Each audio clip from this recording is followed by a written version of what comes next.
ตอนนั้นสบายดีพี่น้องสบายดี ตั้งหน้าก็สบายดีตอนเช้าอยู่ที่เมืองวีระบุรีจ้าเพลงยังเพลงยังเกาะพรวิวาคอยร้องบ่เป็นได้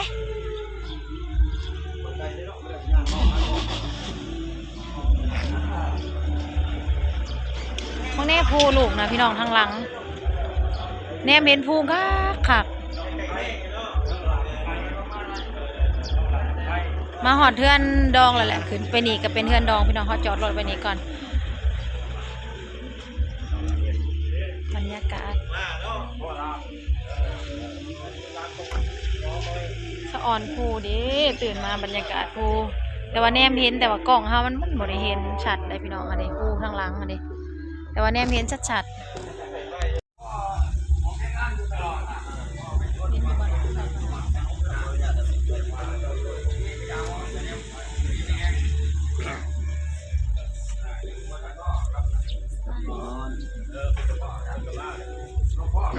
ไม่เป็นคู่ก็ค่ะอันช่างใจนี่เราไปใส่เกี่ยวตลาดบอกโอ้ก็คือตั้งเวลาตั้งที่ใช้บาทเลยแล้วก็สิพากันอย่างเป็นงานไปใส่เบิ่งบรรยากาศในงานเกี่ยวบ่ได้เกี่ยวกินจำเป็นพอให้ได้ซอยเลยว่านี่ตอนมาหอดนะคะเนี่ยข้าวปุ้นก็ได้ซอยน้อยหนึ่งซีนก็ได้ซอยนั่งก็ได้ซับเพราะว่านี่นะก่อนนะแต่ว่าซื้อเหล้าเห็ดไล่เนี่ยอยู่คืนนี่ก็สิบไปได้เขาก็สิได้ลองอยู่ข้างตู้มื้อนี้ลองอยู่นี่วะลองข้างตู้ก็ดีก็ม่วนได้คันอยู่หันบ่ได้ได้มันดังฮ้อนบ่งๆย่างออกไปมันก็ฮ้อนเนาะมันฮ้อนไม่มันฮ้อนฮ้อนคันอยู่นี่นะได้อยู่ใช่ครับขึ้นบาทกับคนเอาเฮาฟังทั้งข้างมันได้ยินเสียงเฮาแล้วก็โอเคแล้วคักแล้วอยู่ไผเล่นคีย์บอร์ดให้เฮามื้อนี้มาดาวแล้วเพิ่นก็ลิ้นเป็นบ่บ่คันร้องน่ะได้อยู่ตอนนี้เฮาก็มาฮอดเทือนงานเทือนลุงเป็นที่เรียบร้อยพี่น้องจัดโต๊ะจัดตั้งเรียบร้อยอาหารกับข้าวกับปลาเฮาก็จะเป็นทอดซีนมักทั่วดินก็มาแต่บ้านเฮาบ่ได้นี่นะเอาตัวร่มกันข้าวต้มจักสอบหนึ่งติบอกเขาญาติกันคงเอา2 สอบหนึ่งนี่มักทั่วดินเฮามาแต่บ้าน2 สอบพี่น้องมักทั่วดินใครแล้วมันยังงามสำนี้เพราะว่าเฮากลนไว้แต่มื้อก่อนมื้อวันที่3-4เฮากลน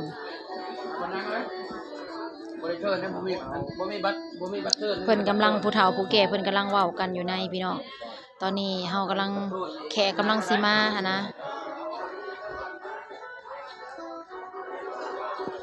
ยังเศร้าอยู่กับบ่ทันได้มีแขกมีคนเพิ่นมาเนาะเขามาฮอดก่อนสินะมาแต่รักษาฮอดบ้านครับกำหมอสุมาแต่คนดินปีใหม่พระราชนี่เฮาบ่ได้เป็นเด็กเสิร์ฟเด้อมื้อนี้เด้อรับหน้าที่ร้องเพลงอย่างเดียวคะแนนกลิ่นนะ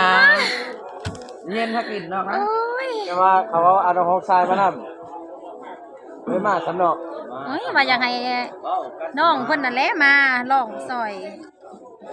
เอาแต่งน่ะก็ว่าสิมาแล้วบัดฮอดมื้อมาบัดบ่ได้มาคนเราก็ได้ลายอยู่ดิเพิ่นได้อยู่ได้บ่ทุกคนอยู่ไอ้น้องเพิ่นน่ะแต่ลองซอยกันเอาบ่มีก็ได้อันนี้ก็ได้นี่นะลำพอนได้ลองเป็นบ่ทุกคนอยู่มันเฮิรนนะมีแต่ในห้องยิ่งเลยสิบ่มีผู้ซอยเฮาน่ะ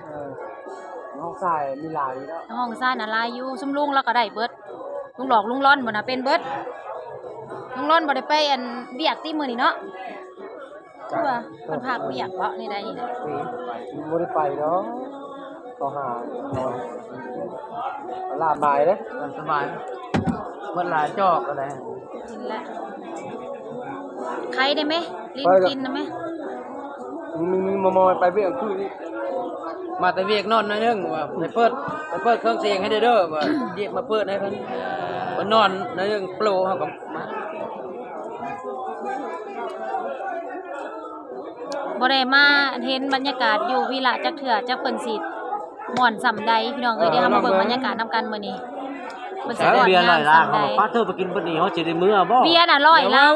มันบ่พอมันก็กินแท้น่ะ อันเบียร์ร้อยลังน่ะได 300ล่างน่ะธรรมดา เบียร์ร้อยลังน่ะธรรมดา ตามเจ้าภาพเจ้าภาพพามนก็มนเจ้าภาพพานอนแล้วก็คนก็หนีเว้ย อ๋อ นั่นสมมุติว่าเจ้าภาพน่ะเจ้าไปแล้วบ่เห็นเจ้าภาพ อ๋อก็เจ้าก็เมื่อหรอบ่ เอาเขาซิลิคอนมาเขาได้เงินติดประมาณ10 ล้าน โอ้ เนี่ยวันเอ้ยมันติดแล้วนะเลย ทีละคนมากับไผ มากับโพมันวันท่อง มากับทอง ชุดนึงกับซาวรุ่นนี้เอามา2เทื่อได้ บ่มันซุปเปอร์นี่มาแน่ เขาเจ้าเอาเท่าไหร่มาพี่มาฮอดพี่น่ะ เอา12,000 12,000 จักคน ประมาณ3คน4คนได้พอจ้างอยู่ มันไกลเด้ โอ้เขามีงานติดต่อหาซุปเปอร์นี่แน่ 5 คน มือคีย์บอร์ดเอาคนเซโน่นะผู้นึงทุกคนเอามีสวัสดิ์โน้ตบุ๊กกิ้งสามอาจารย์ล้วน นี่น้องชายประจำเลยบ่ นี่ อิสระหาเอาคือกัน มีแต่ตู้ มี นึก แต่ ว่า ตู้ นึกว่ามีคนเนาะแบบประจำคือกันเนาะเนาะอยู่ใส่กัน กินน้ำแข็งเลย ลืมเลย เฮากันนั่นแหละ เฮาก็ไป เลยว่างกะ บ่ได้ว่างกัน คือกัน บนเฮามีงานเนาะฮะ สัตว์ไว้น้ำนี่ มันยังสิบ่อีกเลย เอาไว้ หรือสัตว์ซ่อนไว้มัน โอ้โหอยู่ทงเฮา อันนั้น ถาม อยู่ แล้ เท ว ศบาลอยู่แถวนั้นเจ้าไปงานเท่าเลยอยู่ มัน นะ พัดผูกแขน มันมาคุมมันมือได้เนาะ เทศบาลอยู่บ้านเจ้า ไปครับ อ่ะ บ่กุมมันมือเลยเนาะ อยู่แถวบ้านเฮาน่ะ2,000อันไกลแน่ก็3,000 บ่แม่นดอกสาดไปเบิดขึ้นเมื่อคืนนี่มาเปิดมาแบบ11%สาดเบียร์โทรศัพท์เบิดขึ้นของ11%ได้สาดนี่มันน่ะ ร้อยลัง เอียดไหลอันแหละได้สาด เพื่อคันว่าเจ้าของงานบ่โป๊บก่อนแหละระดับ100ป่าย150 นั่นบ่ เพราะนั้นเขากินดินละลาก็เบิ้ลได้20-30 เขาเจ้ากินเก่งเนาะ ก็บ่เก่ง อุ้ยเก่งขนาดบ้านเฮาเพิ่นสิกินเบิดปานนี้10 20ลังกับบ่แห้งแล้วมาก่อนก็กินข้าวก่อนเด้อลุงบัดที่แขกมาเฮาบ่ได้กินเด้อมาเด้อ นี่แหละนี่ มาสิแกะให้นี่ ทับพระนาทีห้องเพลงอย่างเดียว หิวข้าวจ้อยๆคืนนี้ยังบ่ ช่วง ได้ นึ กิ ง น ก็เบิด90มันหนาวเด้ มัน นะ ทอดไว้แต่คืน บางสิ่งนี่แหละ5โมงปิดเด้5โมงยังปิดเด้ไปเวกไปเบิ่งงานต่อถ้าบ่ปิดเบิดแล้ว100ป่าย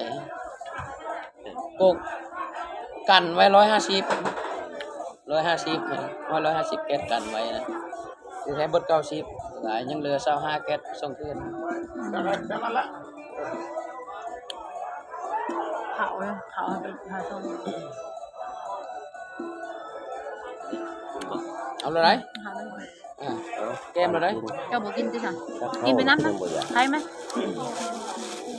แต่ตัวเราล้วนตัวนี้ก็บ่ได้ เด้เด้เด้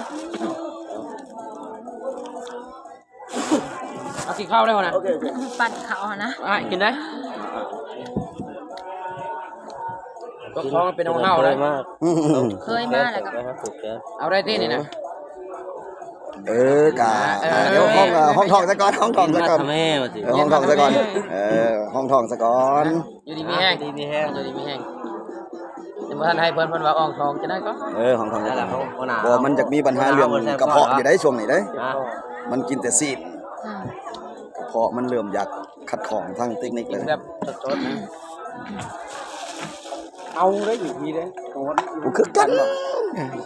เพื่ออะไรซ่า ใครอยู่